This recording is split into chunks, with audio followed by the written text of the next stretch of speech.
Hello again. My name is Claudia Garibaldi, and I'm at the Outreach and Campus Program Coordinator for the Central America Studies. And I'm happy to introduce our next presenter, Steve Elfers. Steve has been a visual storyteller for 27 years and has covered military conflicts in Iraq, Afghanistan, Bosnia, Kosovo, and Somalia. Steve is the managing director of Wikimedia for USA Today, where he helps lead the photo, video, and audio presentations. Steve's photography has appeared in Time, Newsweek, and numerous books and newspapers. His video work has aired on CNN, NBC, CBS, and the Discovery Channel, and also the National Geographic Channel. Steve teaches multimedia workshops for the National Press Photographers Association and photojournalism classes at the George Washington University's Corcoran School of Arts and Design. Today he will be sharing with his presentation the global impacts of depleted groundwater resources. Please join me in welcoming Steve Elfers. It's truly an honor to be here. I wish I was taking your classes. You guys, are the professional teachers here. I'm only an adjunct professor. I probably should move that down a little bit. I'm only an adjunct professor at GW, but have a lot of fun with my students and trying to bring some of these lessons to life for them. The one thing you left out, I'm also the guy who's having to follow Catherine Carlson. So there is that to add to the list.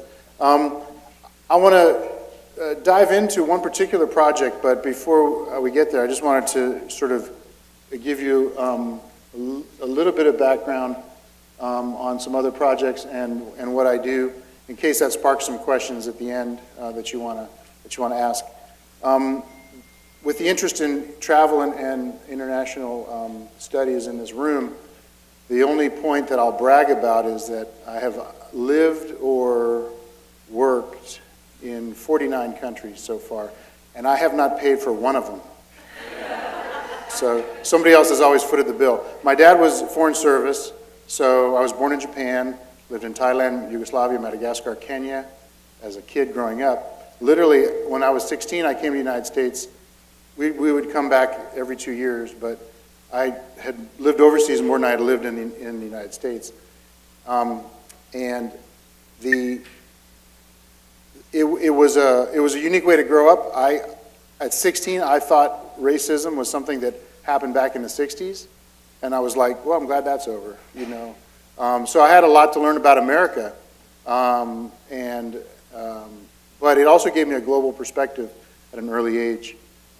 And that was, I think, invaluable. It also allowed me to be comfortable in new cultures and appreciate them for what they are. So, on a daily basis, I am a journalist, working in a newsroom that's focused on numbers and platforms and these kinds of things. But when I'm lucky enough to be able to sink my teeth into some investigative storytelling, and that's what I want to share with you today. This is a project that came about started with something as arcane as data, and the data was in the form of a NASA data set that had been accumulated over 10 years. A couple of satellites had been orbiting, looking back at the Earth, gathering data on small changes in gravitational pull, something that you would think, well, what does that have to do with groundwater? Well, it turned out it wasn't designed to do so, but the data set that it was giving them was, if there were gravitational changes happening over the point of the Earth that these satellites are looking at, what that was telling them was the amount of water in the ground, assuming there was no surface water there, the amount of water in the ground was changing.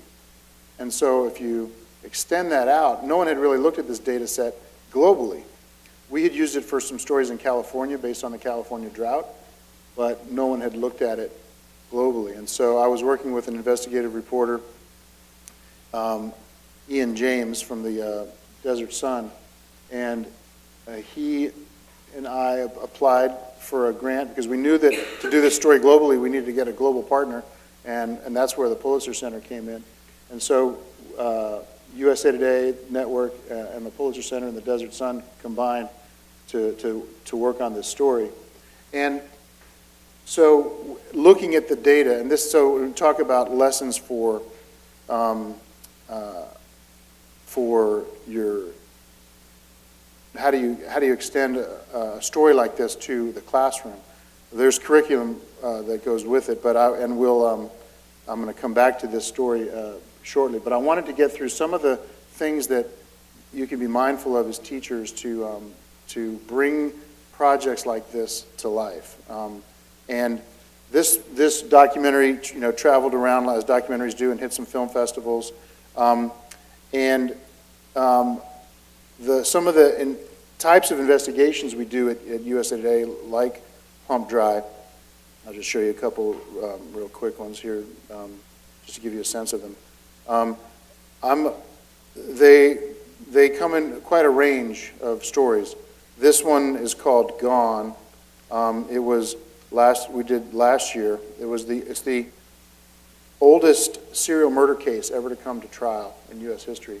A man by the name of Felix Vale killed his first wife in 1964 and 2 women after that, and was basically on the run for 54 years before the story came to be. So the investigative reporter in this case, Jerry Mitchell, is single-handedly responsible for bringing this case back to trial, and that's very satisfying, especially when the courtroom is filled with the families of these dead women who finally feel like after 54 years they had their day in court. And then all the way to stories like this we called Ghost Factories, which is basically the synthesis of 2 data sets, and primarily it was looking at vintage maps, maps that showed where lead-based smelters used to live, and overlaying that with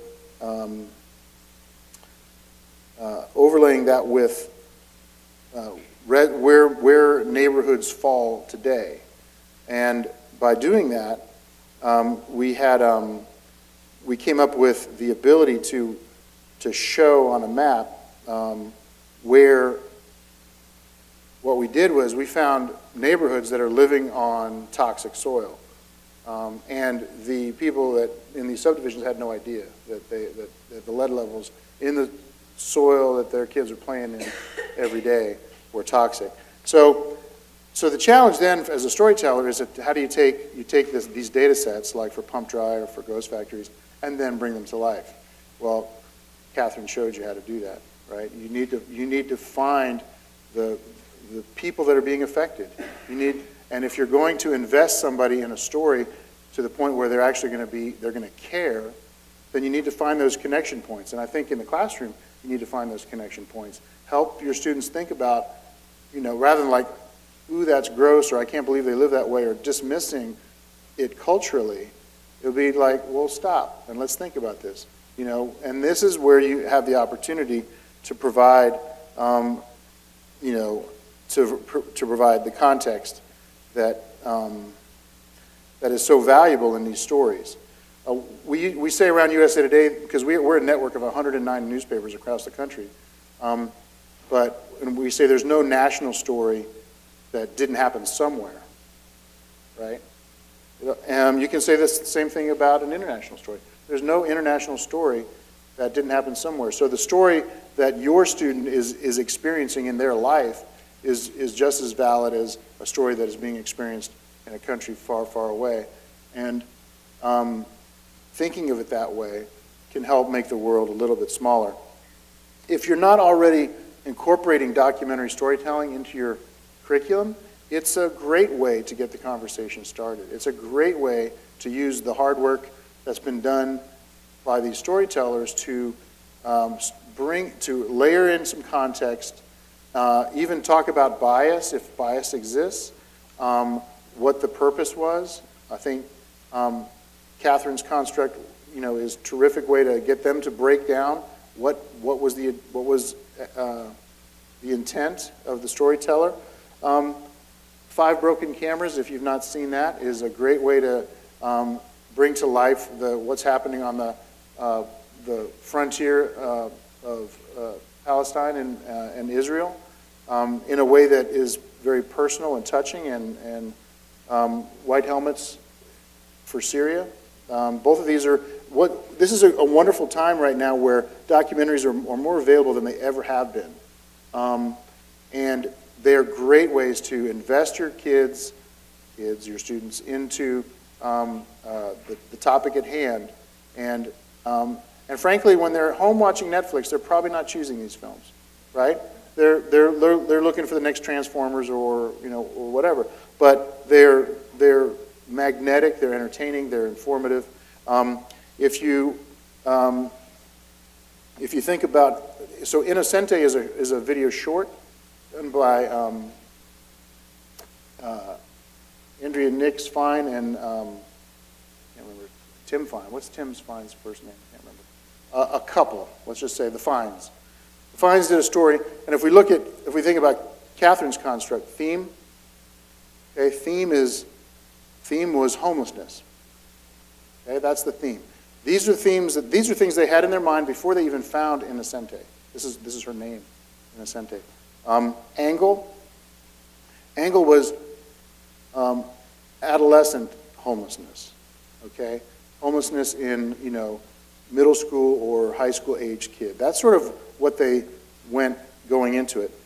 Character was Innocente, and they found her the hard way. They called all over the country looking for someone who was visually, who had a story to tell, and that's meaning and something that was going to transpire over the next 4 or 5 months, which is the time frame of shooting. Because obviously, if you're building a narrative arc, that character needs to transform in that time, and there needs to be some sort of resolution and transformation at the end. So, this one is really great for all ages, certainly middle school and above. It won the Academy Award in 2013 for Best Documentary Short, and it's very it's really the film crew was 2 people with a handful of cameras, one strong character, and very purposeful approach to bringing a topic to life. But there are dozens and dozens of excellent documentaries out there that will help get the conversation started. You all know, the strengths of the relative media types, photography focusing on a key moment, layering context. And what I mean by that is there are foreground elements, there are background elements, they're working together. A still photographer is busy lining those up to try to deliver it in one frame in many ways, to try to make a more complex frame maybe than video would in most cases. It can reveal detail, and it can also make you feel the story. It magnifies that moment. That moment would be consumed by a video camera and just move on. The still camera can make you focus on that. And video, the strength of video connecting you to the story. Did we feel connected to Catherine's story? I think we all felt connected to that, right? And it compresses time, which is very valuable for an audience with short attention spans or limited time. We call video editing blessed addition by subtraction, right? Which is where you're trying to get down to the essence of the story. It blends narratives and visuals. Seeing is believing in many cases. And early on, when I came to USA Today because they weren't doing a lot of video, and an old editor asked me, "Why are we doing video?" And I said, "Well, sometimes news moves and makes noise, and video can deliver on that as well." Strength of graphics, you all know these as well, but basically peels away and shows what's inside, makes complex issues easy, adds unique visual energy to a presentation. So these are things that are useful for you to unpack with your kids, with your students, as to if you're trying to understand the decisions that were made in terms of a multimedia project or their own project. Why would you do a graphic? Or shouldn't you do a graphic? Or is that better done as a photo? Maybe that should be an interview. These are all of these tools are now in their iPhone for the most part. So they can take advantage of them without a lot of sophisticated tools. So understand the strengths of the different media. That's multimedia, right? And then leverage those in a way that works. You can help them understand context, okay? And context is important because when we're trying to understand the story in a global context, we want to understand the culture. We want to understand what a clan is. We want to understand, the fabric of the country that the story is formed in. And you guys are the guides there. Is there bias, right? That's and being sensitive to that, understanding it. Doesn't mean that you would discount the information, because bias and truthfulness can be different, right? So factual accuracy and truthfulness. But is there an agenda? Being aware of it, and then consuming that story, experiencing that story with that understanding. And whether you agree or disagree, that it's going to contribute to your overall understanding. So I wanted to tick those off just in case we ran out of time towards the end. Now I want to come back to this project to see kind of how we approached it. So we had this understanding, this information, this data. Then we had to basically look at that and say, well, what's happening around the world, and where should we go? We can't go everywhere. What's going to give us some? So we looked at the themes that we needed to deliver on, and where do we deliver on those? So we went to Kansas, California. That's not very international. We also went to India, Peru, and Morocco. We expected in Peru to see violence associated with water and water rights, because what was happening there was big agro was coming in and buying up land, small farmer land, and in that intersection was a lot of friction. A lot of times a small farmer doesn't have the money to build a new well, and the big farm would come in and buy up that well, and then tensions would ensue. India, I won't go into I'm going to show you India, so I won't go too deep, so the challenge is, first of all, groundwater. What is groundwater? When I first approached the story, I'm like, why couldn't this have been surface water? That's a lot more visual, right? Rivers and lakes and streams, part of the visual exercise was, well, how do you first of all, educate, what is an aquifer and what are these things, but also bring it to life visually. What does this look and sound like? So I teach graduate students in a course called New Media Photojournalism, and I have them unpack the stories that they see. I have them sort of deconstruct them, and when you're constructing or deconstructing, I talk in terms of layers of exposition, right? Other storytellers have done that as well. Basically, when you're telling a linear story, whether you're writing it or whether you're editing it, the audience knows nothing when you start the story, and as the playhead proceeds, certain decisions have been made. What are you going to show? Maybe we won't have those widows talking at the beginning, so we can, at the end, now they have a voice, right? That's a deliberate decision, a layer of exposition, right?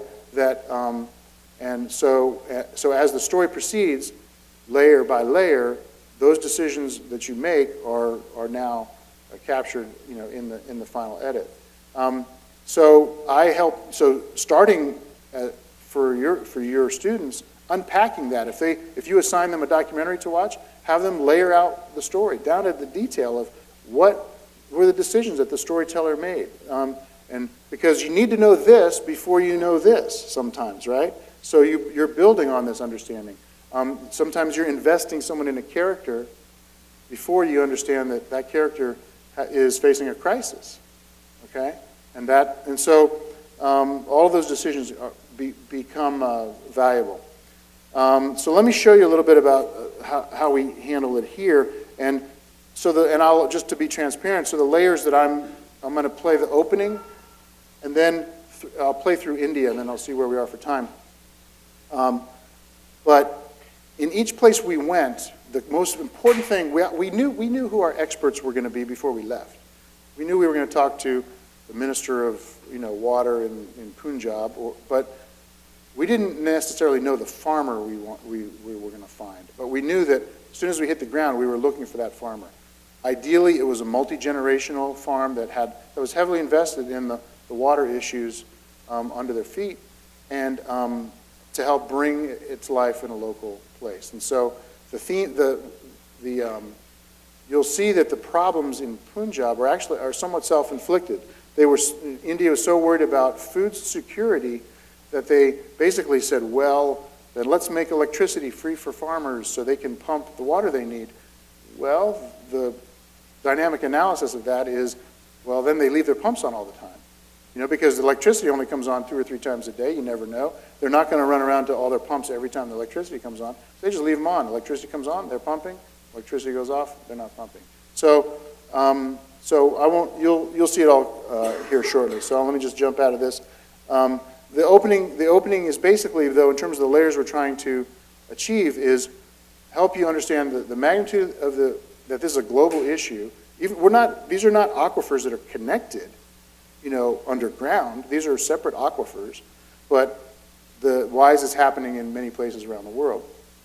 And then a little bit about from the experts' side in terms of where does this data come from, and then we get into India, and then we'll.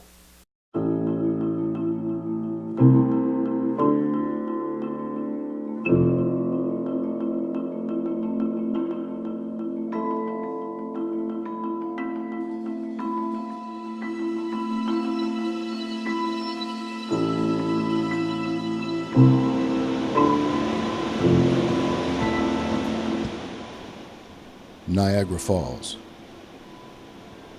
The impressive flow of water that draws visitors from all over the world is roughly equivalent to the amount of water that is being pumped out of the ground by wells in the United States alone.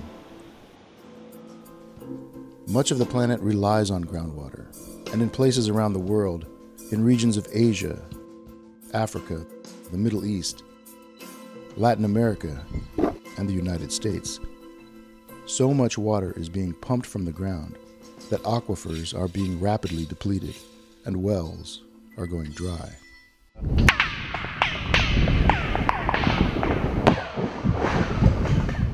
Is this incredible global phenomenon that we really didn't, we never really understood it the way we understand it now. It's pervasive and it's happening at a rapid clip. It will be an understatement to call it serious. We're getting down to the bottom of that huge pool of water that in the 50s and 60s we thought was inexhaustible. Groundwater is going down, no exception. We've passed a point that we've never seen before in history here. Nos va a hacer desaparecer. Simplemente con el agua. Sin agua, ¿qué vamos a hacer?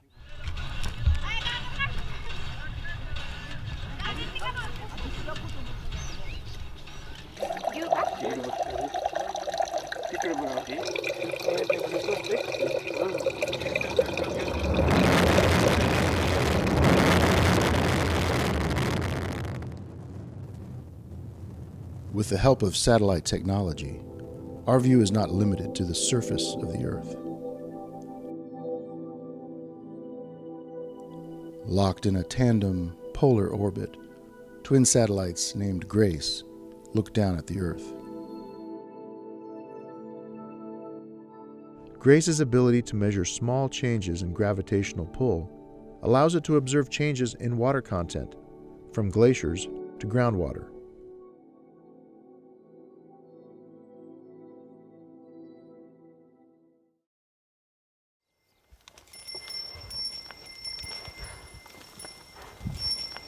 Pauli, Ari. Pauli!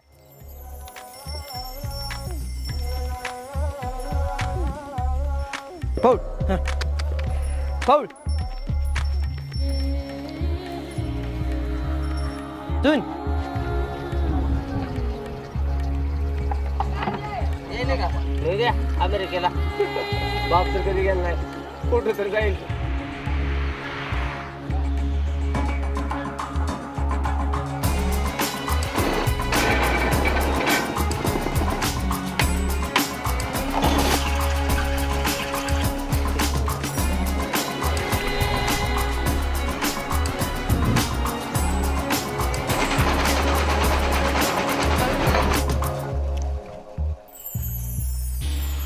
In India, a groundwater crisis has been building for decades.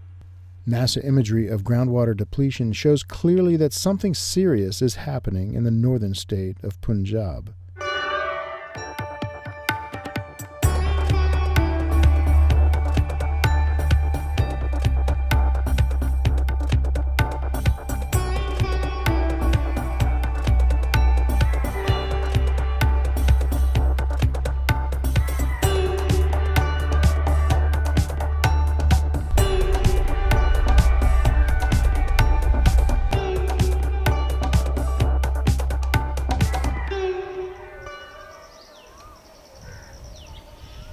Punjab means the land of 5 rivers. Its rivers have been divided and diverted into a vast array of irrigation canals. The situation in this region of India is quite critical. According to Dr. Balwinder Singh Sidhu, the Commissioner of Agriculture for the state of Punjab, those canals only serve 27% of Punjab's agricultural needs. Rather, in this state of Punjab, we have almost 98% area under assured irrigation, out of which about 27% is based on surface water, that is a canal system, and 73% is based on groundwater. So since we are using large part of groundwater for irrigation, so situation is that groundwater table in the state is declining. ਜਦੋਂ ਅਸੀਂ ਛੋਟੇ ਸੀ ਨੇ ਤੇ ਐ ਪਾਣੀ ਟੋਆ ਪੱਟ ਕੇ ਤੇ ਪਾਣੀ ਕੱਢ ਲੈਂਦੇ ਸੀ. When I was a child, the water level was only 1 or 2 feet from the ground level. And in my last 45 years, the water level goes down every year. It is declining at an increasing rate. It started declining in 1979. I mean, it will be an understatement to call it serious. In my state, I've talked with farmers who have sunk 60 bore wells in just one piece of farmland that they own, and all of the 60 bore wells failing. In Marathi, there's this word called tsalan. Tsalan really means, a body with bullet wounds. So that's what's happening to the land here. It's being reduced to a body with bullet wounds, and there is no water coming from there. The water in an aquifer is called groundwater. An aquifer is a geological formation that has the capacity to store and transmit water. An aquifer is largely an unconfined aquifer, which is close to the surface, which is not confined on the top by another layer of rock. And then there's the confined aquifer, which is confined or compressed between 2 layers of impermeable rock. A large diameter well, commonly called a dug well, is sunk into the ground by excavating rock or rock material close to the surface of the earth. A borehole, on the other hand, is a hole that is drilled in a hard rock, and a tube well is drilled in sediment or alluvium or soil, which is unconsolidated, and therefore it needs a tube to keep the loose material from collapsing in. We always say that groundwater is actually the lifeline of India. It's not the water that flows over the ground, it's actually the water that flows under the ground that is the lifeline of majority of the country. Okay, so far, I've not invested you in anybody, right? I've given you some necessary foundation. I could have introduced this caricature earlier. It seemed a little out of context until you at least had some foundation. But this is where we actually get to a family who's affected. This is Kulwinder Singh, a 3rd-generation farmer who works with his father Shinder on their 20-acre farm at the edge of the village of Buzraj. The water that flows in Kulwinder's fields comes at a price. The declining water table means that Kulwinder has had to deepen his wells every year to keep his farm viable. For Punjabi farmers like Kulwinder, choosing what crops to grow comes down to economics. The fodder that Kulwinder cuts every morning is destined for his cattle, who provide milk and fuel for cooking in the form of manure, collected daily by his great aunt, Nasib Kaur.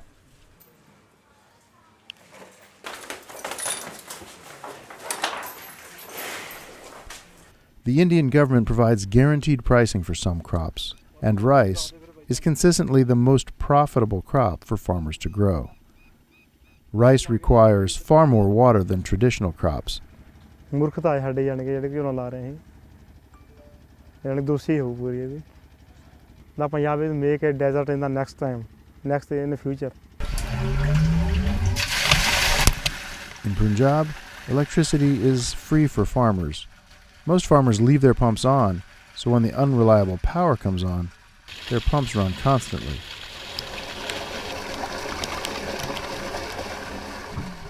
In this situation, the farmer is already stressed, and depleting groundwater levels are proving to be the last straw in many cases. Farmers have actually committed suicides when their bore wells stopped yielding water.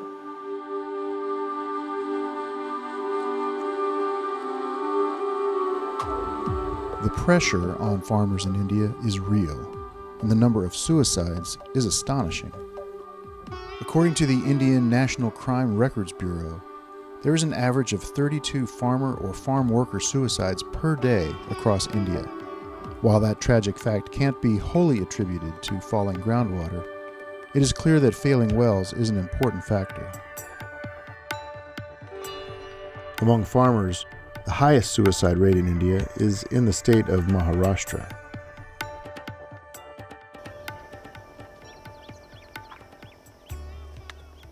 Hari, ha.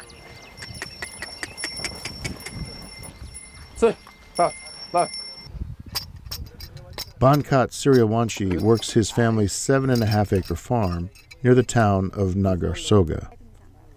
पाण्याची एकदम बिकट अवस्था आहे madam इथं. पाणी शक्यतो नाहीच असं धरून चालायचं. ज्याच्याकडे पैसा आहे, शेती जास्त आहे, तर तो पाण्यासाठी ट्राय करतो, पाणी लागतं. आता इथं 7 बोर झालेले आहेत, त्यांची परिस्थिती बोर घेण्यासारखी आहे, ते बाहेर आहेत. तर मग आता ही 7वं बोर आहे इथलं. इथं पाणी लागलं म्हणून ह्यांचं 4 एकर पाण्याखाली आहे. The latest attempt to drill a well came up dry despite a depth of 900 feet. Rain is now the only source of water for their crops. Bankat and his cousin Shankar have had to take jobs in the town of Pune, 6 hours away, to help subsidize the family's farming operation. For the family's domestic needs, water is fetched every morning from a relative's abandoned borehole. Compared to other households in the area, it is a luxury.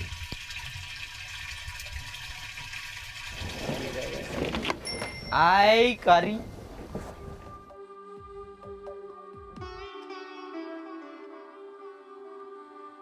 In the nearby village of Dapagyon, water vessels are lined up in front of fountains that only run for an hour or 2 each morning.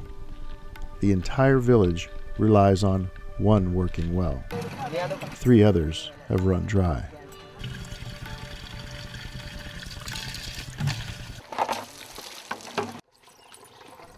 Water insecurity across rural India is a massive challenge that is hampered by the lack of government regulation. Groundwater remains unregulated, entirely unregulated at this point of time.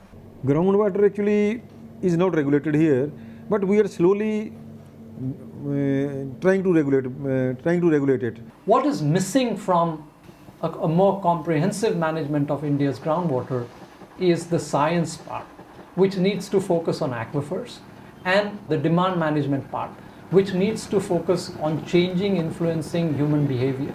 If I have a bore well in my piece of land, I own that water. My land, my water.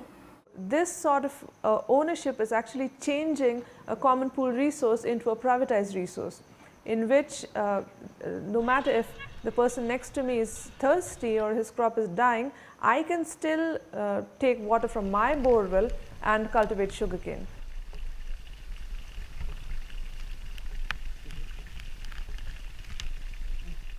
जनता यही हैगी आ बई बच्चे की करनगे असीं तां आपदी उमर भोग लई भी बच्चों ਨੂੰ ਤਾਂ ਪਾਣੀ ਮਿਲਣਾ ਹੀ ਨਹੀਂਗਾ ਇਸ ਹਿਸਾਬ ਨਾਲ I'm going to see how far we can get through Kansas here to give you a sense of sort of, okay, we've seen one international angle. This is a story closer to home. In growing food that we probably have all eaten,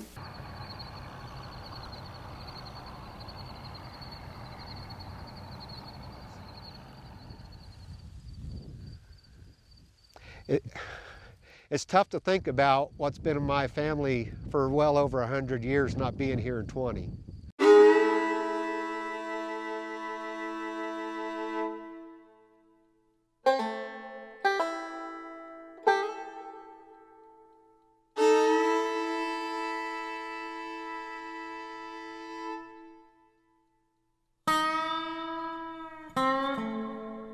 We have plenty of sunlight. We have plenty of good fertile soils.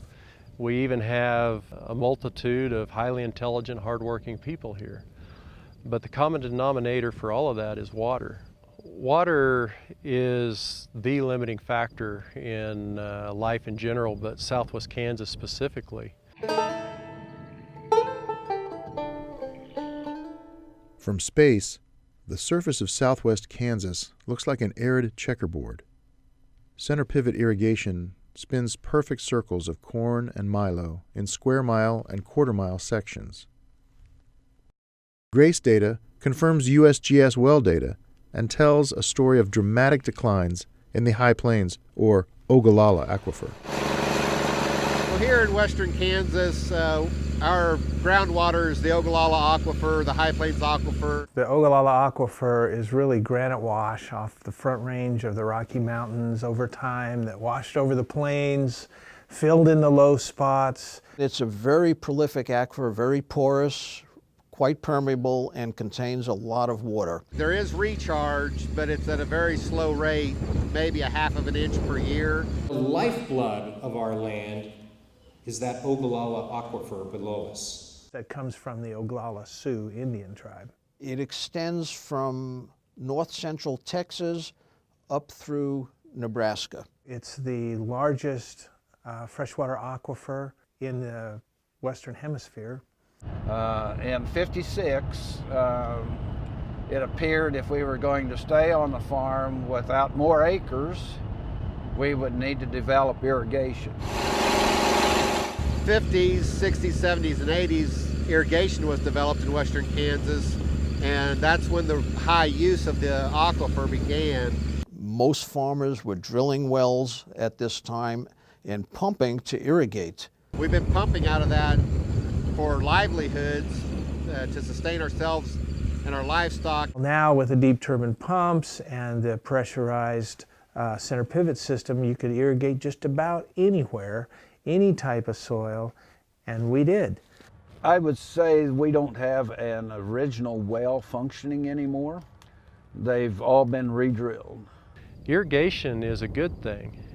Over the last 3 or 4 generations, we've just overdone a good thing. As we pump water on our crops for irrigation, we're constantly drawing from that like a straw. So basically the water situation that we're in currently is we've been drawing from this aquifer, this source of water, for several decades now, and now we're down to the very bottom. We're getting down to the bottom of that huge pool of water that in the 50s and 60s we thought was inexhaustible. In some locations, the groundwater has basically disappeared. If you're looking at your car gas tank and your gauge, we're clear down to the E. When Grandpa was drilling wells, you find big gravel or rocks like this, you were going to find a really good well, and now it just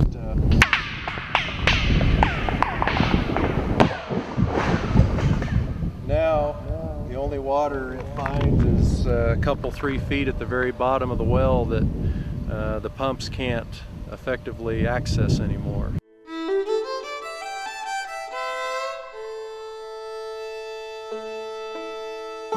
We're in Sublette, Kansas. It's the county seat of Haskell County, Kansas. It's kind of the hub of our farm. It started in 1902. My grandfather's father. My great-grandfather homesteaded on this corner in 1902. Just for the interest of time here, let's see.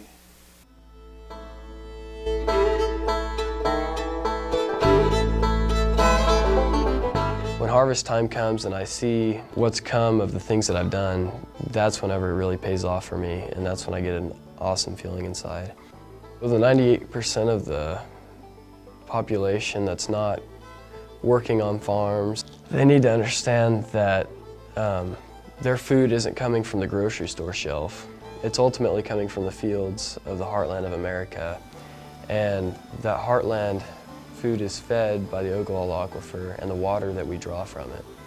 I want that opportunity so bad to be able to follow in those steps of my parents, grandparents, and previous generations, to see all the hard work that they've put in, and with our water situation, to see it hit like a brick wall.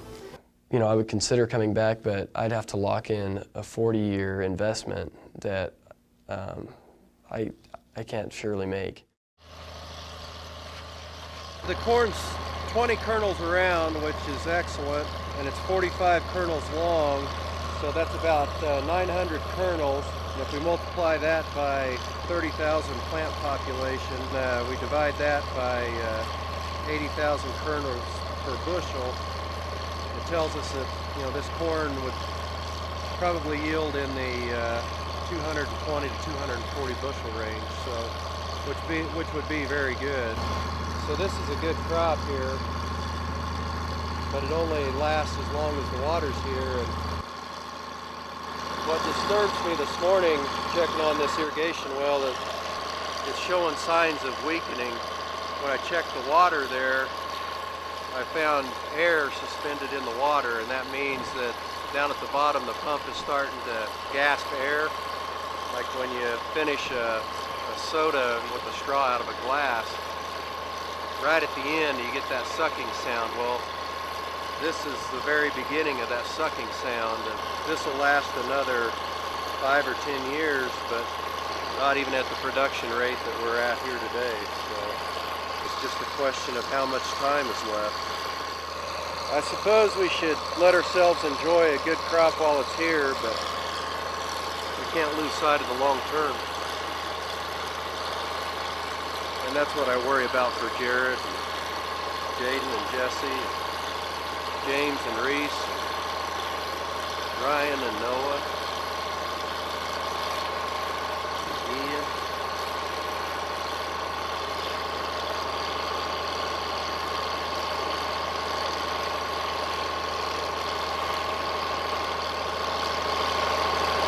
Those Garrettsons will never see this.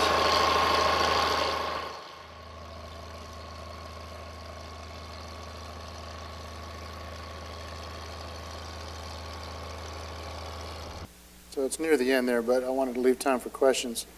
Just bring the lights back up. So in addition, you go to Morocco. I wish I had time to show Peru, because there's a strong young defiant woman in that chapter who's trying to fight on behalf of her small village. So these are, the good news is you don't have to wait, because it's all online, including so we lay out the problem, and here are the stories right there, the videos for each country, and then also a breakdown of the data and what the data showed and where the hotspots are across the world, and so it's you know, the invitation for your students and for you to dig in is right before you, including potential solutions. We gathered solutions along the way of what the experts were telling us. If only we did this, or if we could do it over again, we would do that. We would try to keep track of all of those and then offer those up as recommended solutions. And we learned a lot in Morocco about the way things should be. Sometimes smaller countries can be a little more agile, and a country who's desperately reliant on their groundwater. So with that, I want to open up for questions. Did you shot it, right? Yes, I shot it. Yeah, really artful and poignant. That moment when he started getting emotional, there's a moment when you feel like you need to turn off the camera when there's a long pause. Right. So what do you tell yourself? Just don't? Yes. When there's a long pause, that's usually something good coming. Even in an interview. And you do it respectfully. I mean, we had a relationship. He felt comfortable enough to share that. I was surprised. I'm a big, burly, Kansas farmer, sort of laying bare his emotions, and his brother did the same thing. I mean, those emotions are right on the surface there. And he's facing, the farm that his great-grandfather started, not his kids may not be able to inherit it, or will inherit land that has no value, at least in terms of crop. So, yes, you just wait patiently. And in an interview, it's the same thing. I've heard it called the dumb dog look. Like if someone, meaning rather than say anything or step on that moment, you just sort of give them that sort of Victrola, tilt your head and listen. And really, that's what you're doing, is listening. And don't be impatient to, fill that gap, because that's reporters who are unfamiliar with video, narrative storytelling in the interview. The first time they do it, they'll step on it, like they'll feel compelled to say something and fill that gap. No, don't do it. No verbal affirmation. No, really? Oh, that's amazing. Because all of that, you're going to have to edit around it, or you're going to step on a moment. So you just patiently, graciously, wait. And then if they're truly done, then you can proceed with the next question. But make that pause okay. Because I'm there to hear his story. Notice, there was a little voiceover in this, but I think we both try to avoid that as much as possible. And if you saw the rhythm of, we hear from the Punjabi water guy, but then we hear from two real people who sort of echo what he said. But I think the grandmother talking about her experience when she could dig down a foot and hit water, now, that's no longer, I think is more powerful than the Punjabi, water expert. But the two work together. Once you hear two or three voices, you get it, right? Okay, you understand that issue. Watching it back, I probably had another, it's bad layer in Kansas probably went on a voice or two too long, but basically that was the layer, establishing what's the problem. Okay, now move on to what the next thing you're trying to say. Yeah. You said when you went to India, you had an expert in mind, but you were just going to figure out who the farmer was once you got there. Was that true of Kansas too? Kansas was the only one where we knew. We had met him on the phone before, and call it a pre-interview, but basically our reporter Ian James had used him as a source earlier in a story on the Ogallala Aquifer, and knew that he was articulate and had a multi-generational farm. And it doesn't mean that he's willing to open his house, which he was, and invite us to tell the story. But he's the one farmer we knew. And but in California, we found him basically. Driving along, looking at farms, knowing that we had certain issues in California. They're growing, in some cases, the wrong crops. They're growing almonds, which are highly, the trees are, they might be okay for the first 3 or 4 years for low water consumption, but once the trees mature, they require a lot of water. And so there were certain themes that we had to bring to life in each place, and so the farmers we chose helped us illustrate that theme, as well as their own personal story of what they've experienced through the process. Yes, ma'am. Well, what's interesting about this topic is what I was thinking about is like the politics, the science, the histories, the politics of urban-rural in this country, the heartland versus, urban dwellers. Yeah. The boy saying, the food doesn't come from the grocery store, and what happened politically in terms of elections and who got elected that were out of touch with the urban-rural divide. Right. Then the science of it.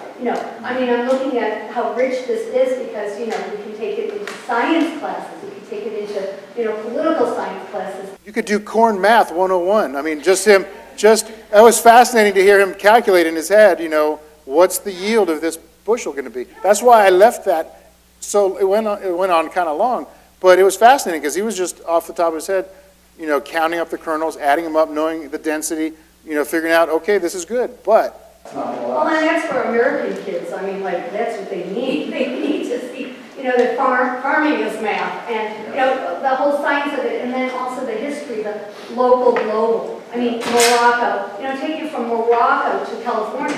you know, taking it from Punjab to Kansas. Yeah. And for me, the beauty is that we do tend to other, you know, people. It's over there, you know, but that students can see, you know, if you're, I have family in California, and, you know, how long a shower can take, you know, they're all replacing lawns with rocks, you know, things like that. Whereas if you're from Chicago, you don't have a clue. You know, you let that water run while you're, you know, showering or brushing your teeth. So, I mean, I just wanted to say, as I watched this, I'm thinking about the richness of taking it back to my school and going, look, you guys, this is accessible to the science teachers, the history teachers, and I'm a cultural language teacher. And as Fareed can tell you, the Pulitzer Center has done a curriculum around the project as well, so that's also available, but I appreciate that. Thank you. Yes, ma'am.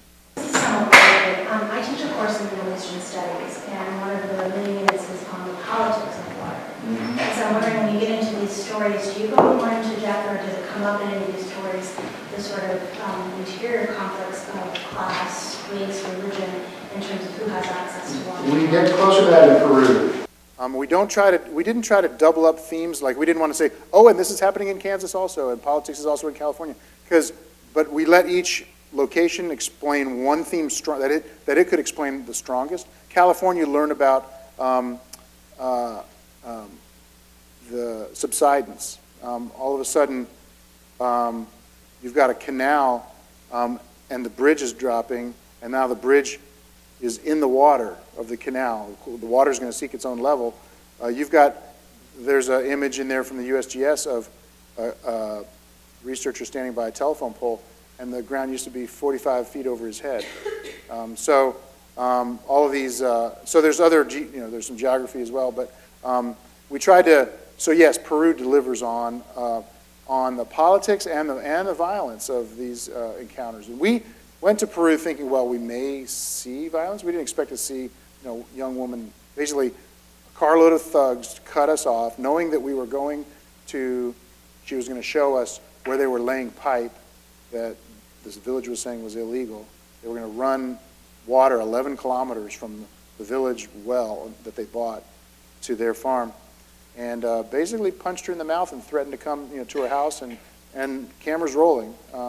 And then came out and tried to yank the camera out of my hand. Fortunately, I was larger than the average Peruvian man, so that didn't happen. But but tension, and that's what it was palpable. And so you think, what's the common denominator? Water. And universally, our global need, we all need it. We all need clean, fresh water. So, but we don't all live with the tension and the challenges that water presents in certain places. Is the reason why the politics of, is the reason why you looked at things like Israel and Palestinian territories, is the politics too complex and kind of overshadowed? It wasn't too complex. We were responding to the data, and the data did not reveal political. The shortcomings that we saw in the worst places we went to were not political.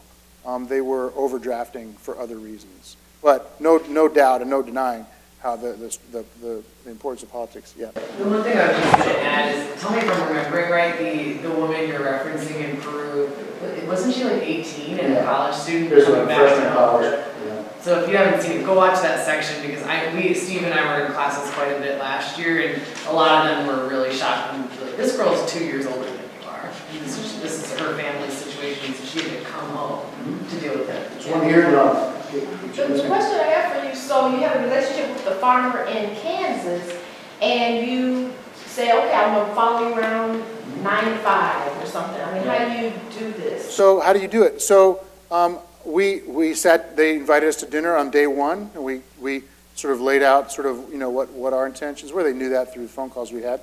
But I think they just wanted to sort of get our measure. And basically, what I wanted, we call it slice of life. I want to understand what's important in your day. Well, I check, and to them, some things that are mundane are important to me. Well, I normally, check on the wells in the morning. Ding, ding, ding. Right? How do you find out? How do you know what wells to check? Well, he's got an app that gives him an alarm, like this well something's up with this. It's not operating at full efficiency or whatever. So he actually called us at the hotel. Hey, I'm going to go out and check on well number 14 or whatever. I said, we'll be there in 5 minutes, and we went out with him. So it all unfolds in real time. There's no redos, there's no setup. I mean, as a work of journalism, I get it or I don't get it, right? It happened in front of me or it didn't. This was all one day? No, this was, we were in Kansas for 5 days. So that includes interviews with the experts and about 3 days with the family. Not a lot of time. You had a question over here? Or? You said that there are resources that are provided. Are those on the USA Today website or on the Pulitzer? Yeah, they're on the Pulitzer Center site, and we'll be looking at them this afternoon. Oh, okay. I was struck by several images, and one was that little boy waiting for the water to come out and then holding a couple drops, and then of course we all know that water's just going to be in his hand. There's no way he's going to funnel it in. So that was beautiful to capture that. And that aunt who was scooping up the poop, and then halfway to walk 4 steps she dropped some, and you know, you realize all that work and what that must be like for her life, and very much like what the women are going through. I wish I could have followed her all day long. I mean, Nasib Kaur was her name. Humbly and powerfully, just basically packing that manure together, letting it dry, and that was the fuel for the stove.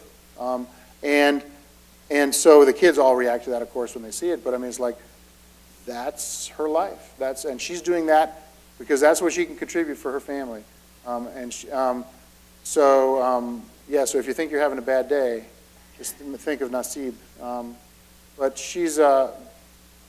that's life, and those are insights that, you know, culturally you get a reaction, but then it should, you know, that's a normal. That every farm in that region is using that. There's not a lot of wood, you know, for fuel.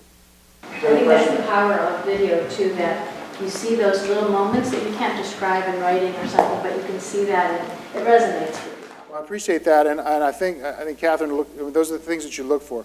And frankly, there's not that many of them, right? So when I see this moment start to take shape, and this is the pump had been on for 2 hours, and they shut it off because what happens is you get this cone of depression around the wellhead, and they have to leave it for 24 hours for it to build up enough so they can draw it for another 2 hours tomorrow. But you know, nobody was taking notice of him. But as soon as I saw him sort of like trying to help it get into the bucket, it's like you can't ignore that. But writers notice those kinds of details as well. When I teach video to writers, I'm saying all the details that you walk into to bring your prose to life, to let it crackle, you know, with intensity. The difference is we see those, but we have to capture them, right? We want to get those on film and let the audience discover them, right? And that's how you present it. I mean, you're really trying to let that be your discovery, you know, when you're watching the piece, as you did. Yes, ma'am. The young teenager, the farm boy, at one point goes out to his farm and he's wearing something on his head. Yeah. Is he trying to measure something? No, that was a great question. If I had showed you the beginning of that sequence, you would see he was flying the drone. And so that was like an antenna and his license. And so I left, as I was scrubbing through his footage, I saw that sort of selfie he did. I said, I'm going to leave that in because that's sort of, you know, he was proud that he got the stuff in the piece. But if I cut it off, but if you scrubbed backwards, you'd see it was, that's him flying. And that's all his contraption, I guess, that he flies with. Thank you so much. I appreciate your attention. Thank you.